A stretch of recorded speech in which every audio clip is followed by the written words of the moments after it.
The fork stopped halfway to his mouth. For a moment, Damian Cross, billionaire CEO, owner of half the city's skyline, forgot where he was. The restaurant around him kept breathing. Laughter, clinking glasses, soft jazz pretending everything was fine. But his chest tightened as his eyes locked onto 4 words written in shaking ink on a folded linen napkin. They spit in your food. His pulse slammed against his ribs. Not because of disgust. He'd known hunger, humiliation, far worse than this. But because the fear in that message wasn't about food, it was about a system that felt untouchable. A warning whispered instead of screamed. A truth slipped into his hands by a woman who knew speaking out could cost her everything. Across the room, he saw her, head lowered, shoulders tense, pretending nothing had happened. And in that second, Damian understood something terrifying. This place wasn't broken by accident. It was designed this way. If you stay, you'll see how one quiet act of courage detonates a lie so big it brings an entire empire to its knees.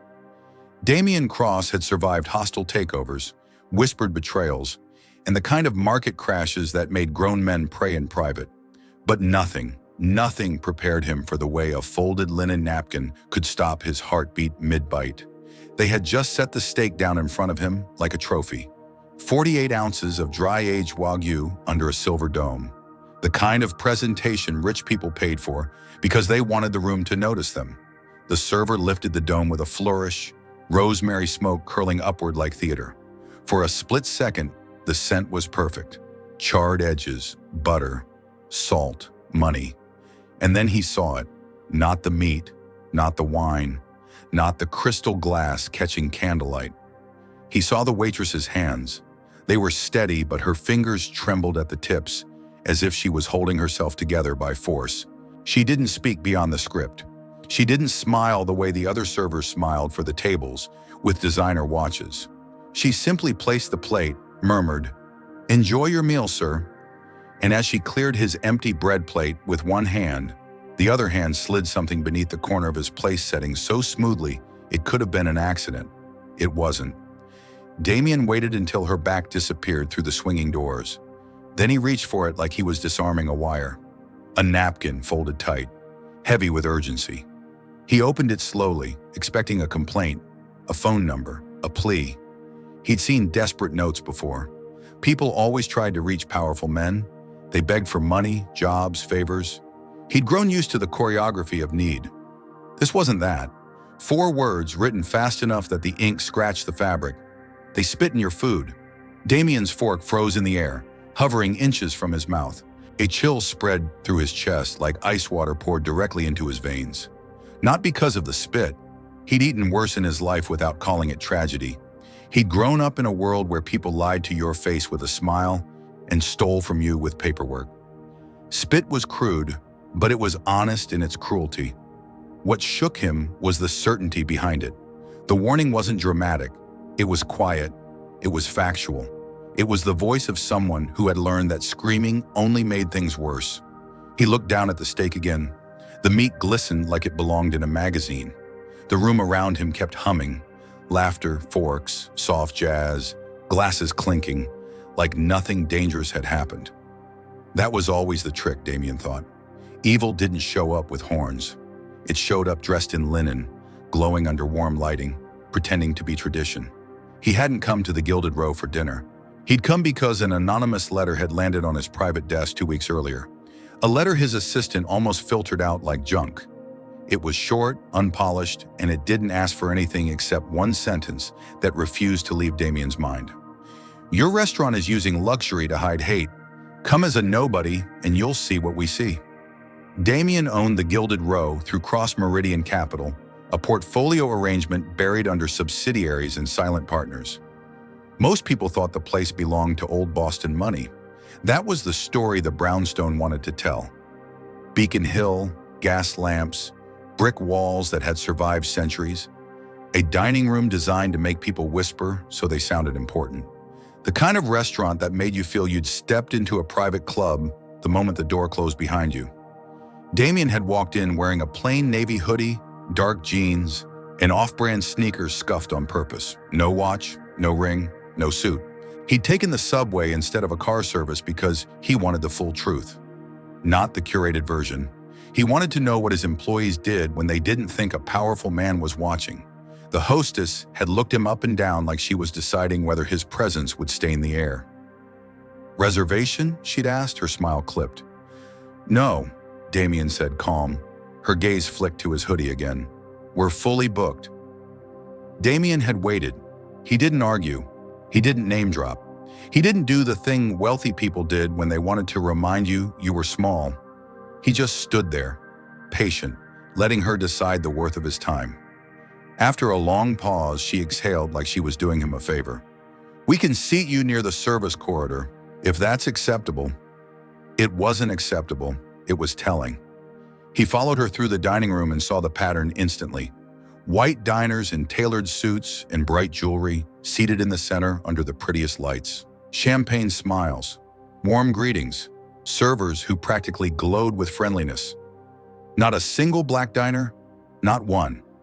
Yet black faces moved through the room carrying trays, clearing plates, pouring wine, eyes trained downward. The only diversity the Gilded Row allowed was the kind that served. His table sat beside swinging doors that leaked the smell of bleach and hot metal. Every time the doors opened, the air tasted like chemicals. It was a message delivered without words. You are close to the back because you belong close to the back. He'd been ignored for 10 full minutes. Water arrived only after he asked, and even then it was delivered with a stiffness that felt like punishment.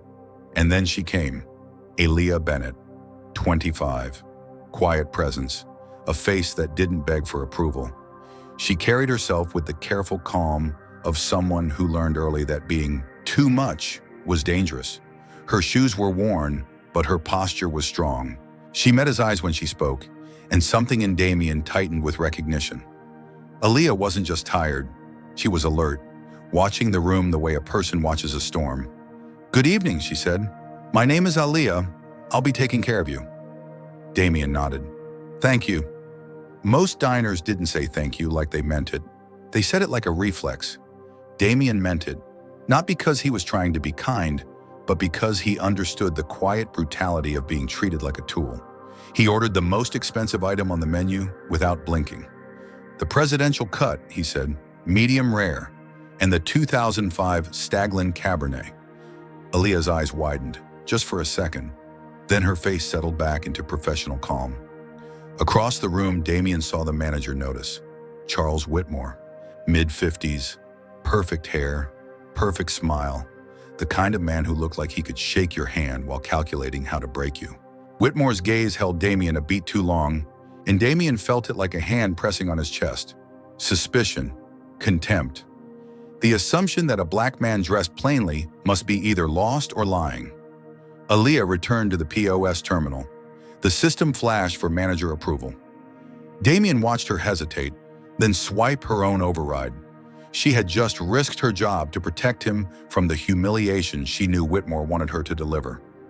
"Sir, we require a card up front. Not because of policy, because of appearance."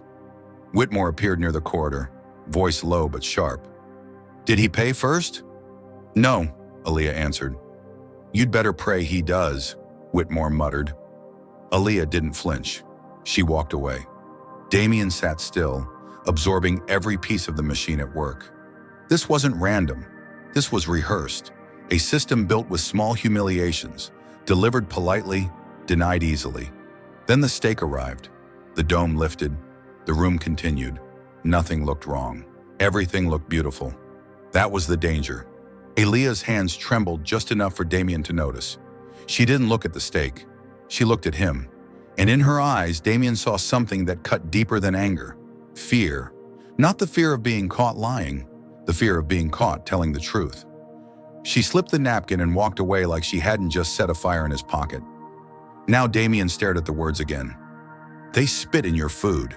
He didn't touch the steak. He didn't wave anyone over. He didn't give the room the satisfaction of a scene. Instead, he folded the napkin carefully like it was evidence, like it was a promise, and slid it into the inner pocket of his hoodie. Then he stood. He looked across the dining room and found Charles Whitmore shaking hands at a table, laughing too loudly. Whitmore caught Damien's eye and began to smile, already preparing the performance of concern. Damien didn't smile back. He took one slow step forward, then another, and as he walked, he felt the old truth of his life settle into his bones. In places like this, your dignity is always on trial. They don't care what you can pay, they care what you will tolerate. At the edge of the dining room, Damien stopped long enough to look back toward the swinging doors, the doorway to the kitchen, the source of the bleach smell, the mouth of the machine. Somewhere behind that door, someone had decided he didn't deserve basic decency. Somewhere behind that door, Aaliyah had decided he did. Damien turned back to Whitmore and spoke softly. So softly the words felt more dangerous than shouting. "Mr. Whitmore," he said. The manager blinked, startled that the man in a hoodie knew his name. Damien's eyes stayed calm, but his voice carried a cold edge that made Whitmore's smile falter. "I'd like to speak with you privately," Damien said. "Right now." And for the first time that night, the room around Damien didn't feel like a restaurant. It felt like a courtroom waiting for the first piece of evidence. Now let me ask you something, because this is where the story stops being about steak and starts being about courage. If you were Damien, would you stay silent and walk away so you don't cause trouble? Yes or no? Damien Cross didn't raise his voice when he asked to speak privately. He didn't have to. The words landed with the quiet authority of someone who had learned long ago that power didn't need volume to be felt.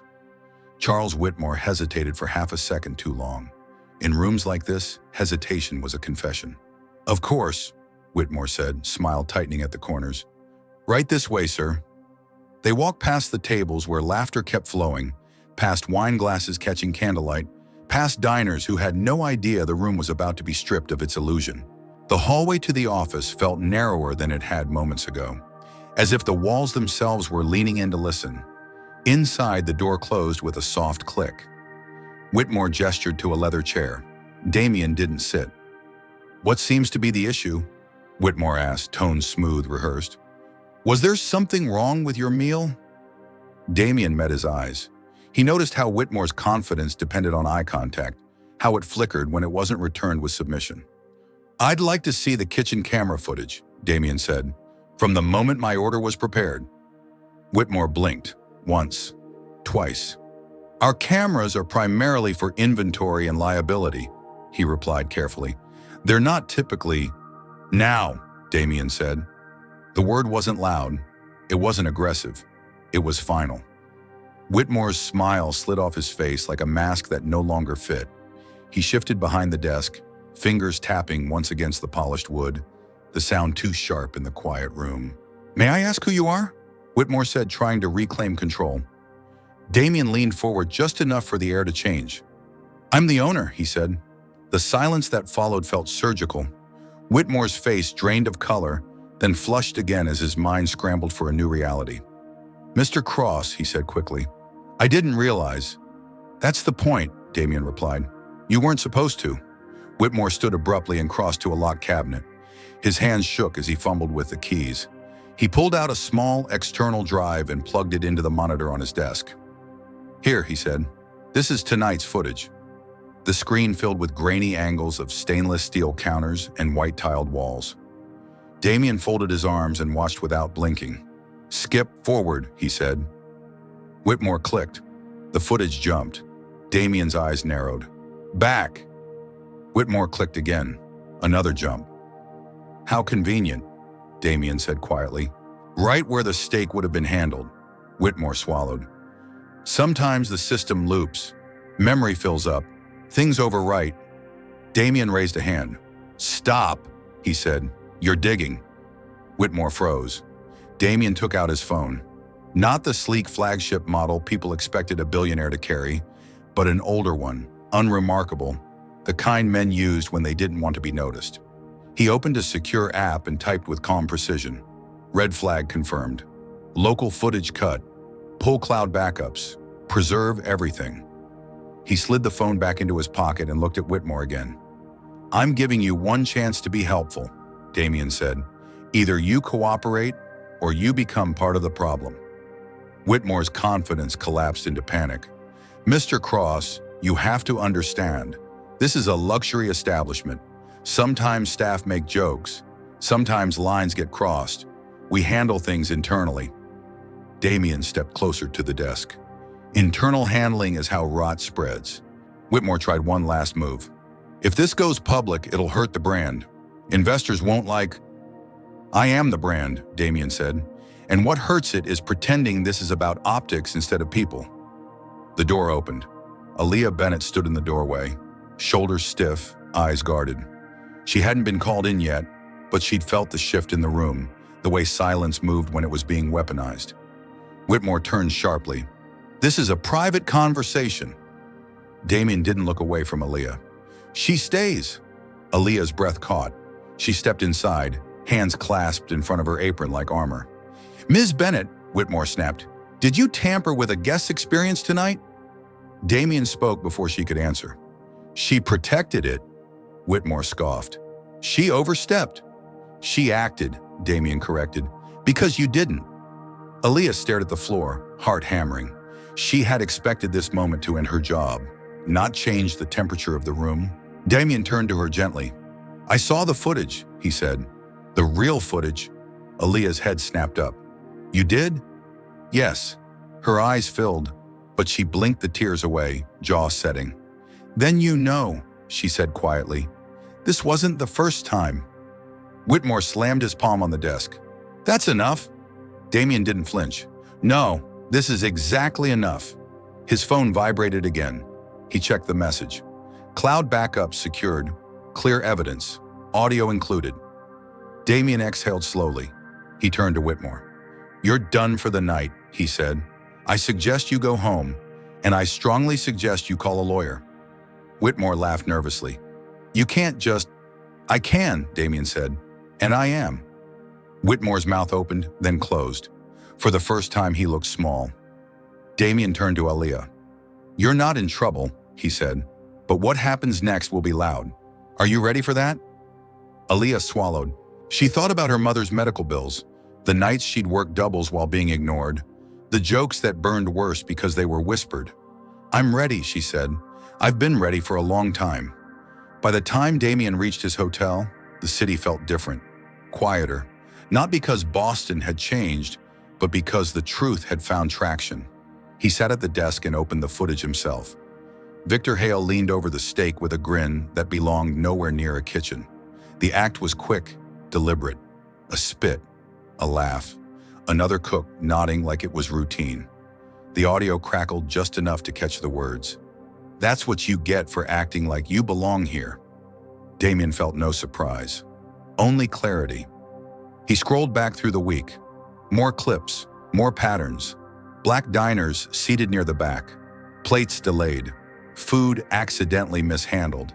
Laughter behind swinging doors. This wasn't a mistake. It was culture. Damien encrypted the files and sent them to his legal team and to PR with a single instruction. We go public tomorrow. No spin. No delay. The next morning, the Gilded Row opened its doors to something entirely different. Unmarked vehicles pulled up outside the brownstone before lunch service. Agents moved with purpose, not spectacle. Victor Hale was escorted out in his apron, eyes wide, bravado gone. Another cook followed, then Charles Whitmore. The dining room froze. Some staff stared in shock. Others looked relieved, like a weight had been lifted they didn't know how to name. Outside, reporters gathered as Damien stepped forward, calm as ever. What happened here wasn't an incident, he said. It was a system. He didn't raise his voice. He didn't attack. He told the truth. Behind him, Aaliyah stood tall. No apron now, no lowered eyes. Damien gestured toward her. This woman showed more integrity in one night than most executives show in a lifetime. And because she spoke up, this place will change. The applause wasn't polite, it was earned. Inside, Aaliyah felt something unfamiliar bloom in her chest. Relief, and something sharper. Power. Because the scariest part of speaking up wasn't the risk. It was realizing how long the silence had protected the wrong people. The doors of the Gilded Row closed that afternoon with a sound no one inside would ever forget. Not a slam, not a crash, just a quiet, final click. For years, that sound had meant exclusivity. Another night of polished silverware, selective smiles, and unspoken rules about who belonged where. Now it meant something else entirely. It meant accountability had arrived without asking permission. By sunset, the brownstone on Beacon Hill was no longer a restaurant. It was evidence. Aaliyah Bennett stood on the sidewalk across the street, her coat pulled tight against the cold, watching agents move in and out with boxes of files and sealed hard drives. People slowed their steps to stare. Some whispered. Others pulled out their phones. For the first time since she started working there, Aaliyah didn't feel invisible. She felt seen and terrified. Courage always came with a second bill. The first was fear. The second was what came after, when the adrenaline faded and reality showed up with questions you couldn't ignore. What happens now? Damian Cross stood beside her, hands in the pockets of his coat, face unreadable. To the public, he looked calm, almost detached. But Aaliyah noticed the small things, the way his jaw tightened when he heard someone mutter, "About time," the way his eyes followed every staff member being questioned. "This isn't over," she said quietly. Damian nodded. "No, but it's begun." The press conference that followed wasn't dramatic. There were no raised voices, no flashy promises. Damian didn't posture. He didn't apologize for something he hadn't done himself, but he didn't hide behind distance either. What was exposed here wasn't a single act, he said, standing behind the podium as cameras rolled. It was a culture, and cultures don't change with silence. He paused, letting the weight of that sentence settle. The Gilded Row will remain closed until it is rebuilt from the ground up. Not just the kitchen, not just management, but values. This place will not reopen until it can serve everyone with dignity. That's not a slogan, that's a condition. He stepped aside and gestured to Aaliyah. She hadn't planned to speak. Her hands shook as she approached the microphone, her heart pounding loud enough to drown out the city noise. For years, she had swallowed words to survive. Now they were asking her to release them in public. "I didn't do this because I was brave," she said finally. Her voice was soft, but it carried. "I did it because I was tired of pretending nothing was wrong." She looked straight into the cameras. "I love serving people. I hated watching how some people were treated once the doors closed. Silence didn't protect me. It just protected the wrong behavior." The applause that followed wasn't thunderous. It was steady, real. That night, Aaliyah went home exhausted in a way she'd never known before.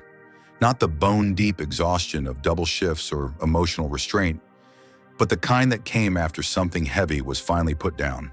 Her phone buzzed nonstop. Messages from coworkers, old classmates, strangers. Some said thank you. Some said they wished they'd done the same years ago. A few accused her of ruining a good place or playing the race card. Those hurt more than she expected. Damian had warned her. When systems fall, they always blame the person who turned on the light. 2 weeks later, Damian invited Aaliyah to his office. Not the kind with glass walls and assistants whispering schedules, but a simple conference room overlooking the city, the kind designed for decisions instead of appearances. "I'm not here to rescue you," he said as she sat down. "I'm here to offer you a choice." She nodded. "I'm listening." "I can help you move on quietly," Damian said. "Finish school, start fresh somewhere that won't attach your name to a scandal." Aaliyah considered it. The clean escape, the safety. "Or?" she asked. "Or you stay," Damian continued. "You help me rebuild, not just this restaurant, but a model. One that doesn't pretend neutrality while practicing exclusion. Director of Ethics and Culture. Real authority, real teeth." Aaliyah let out a slow breath. "You're asking me to fight something that's bigger than a building," she said. "I'm asking you to lead it," Damian replied. She thought about the napkin, the fear in her hands, the silence she'd broken. "I'll stay," she said, "but not alone." Damian smiled slightly. "You won't be." The transformation of the Gilded Row didn't happen overnight. The portraits came down first, the ones that had celebrated a sanitized past without acknowledging who paid the price for it. In their place went stories. Local Black chefs, artists, teachers, entrepreneurs.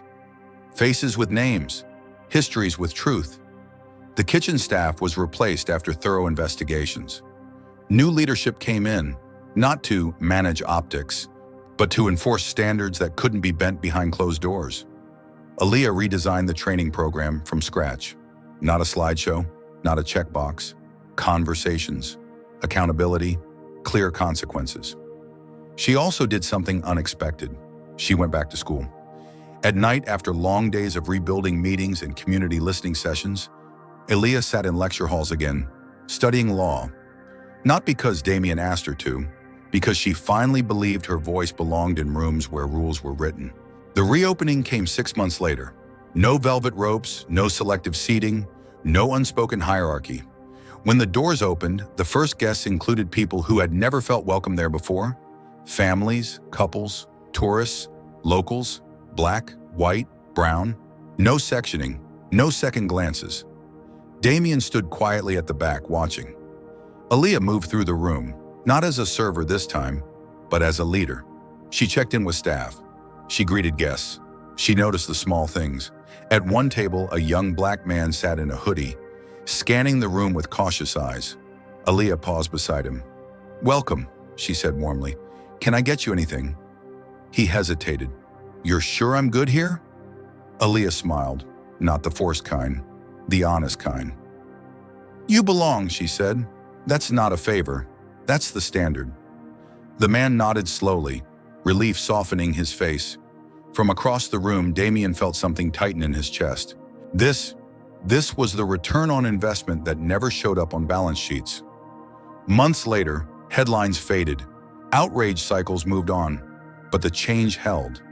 Not because people were watching, because people had learned what silence cost. One evening, Aaliyah found the napkin framed in her office. Damien had placed it there without telling her. The ink had faded slightly. The message remained clear. "They spit in your food." She looked at it for a long time, then turned off the light and locked the door behind her. Some stories didn't need to be repeated. They needed to be remembered. And now this one belonged to everyone who had ever been told, quietly, politely, that they didn't belong. Before we end, let me ask you something. How did this story make you feel? Angry, hopeful, or both? Do you believe one small act of courage can really change a system, yes or no? If you like this story and want more like it, comment 111 below so we know. And tell us, what country are you watching from right now? If this message resonated with you, please share this video with someone who needs to hear it. Sometimes change starts with a single story finding the right heart.